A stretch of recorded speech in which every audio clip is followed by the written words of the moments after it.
In this chat, we're actually going to look at something a little newer than that, the latest report, which is The Boy Who Called Wolf, is an inflationary decade ahead. So 2020 has managed to bring us a few problems from as many conceivable angles as possible. Pandemic, Brexit, the biggest and most controversial election in US history. It's been a busy year, and I thought we'd break things into slightly smaller and more manageable pieces, starting with the current pandemic and the global approach to managing the economic fallout.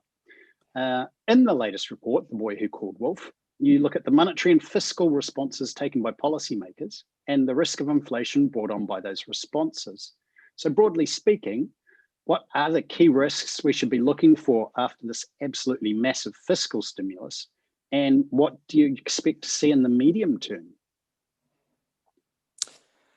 Well, first of all, kia ora, as that's the only Maori thing that I remember from my fantastic trip to New Zealand. I have to say, we traveled through New Zealand for 8 weeks, and it was really one of my best vacations ever. I truly love this country, and I'll hope to be back very, very soon.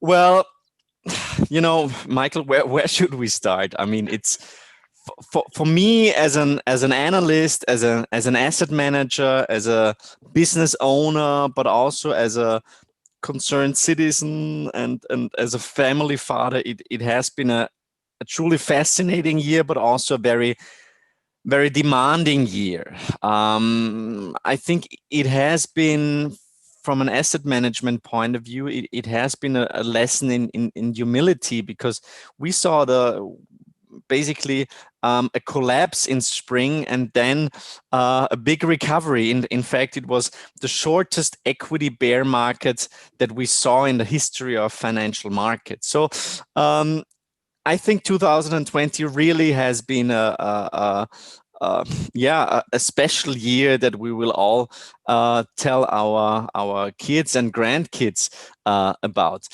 I think, you know, just to start up, to describe what I'm sensing at the moment, I read an article by two Mexican philosophers, and they were coming up with the word zozobra, which is the feeling that we cannot make sense of what's happening.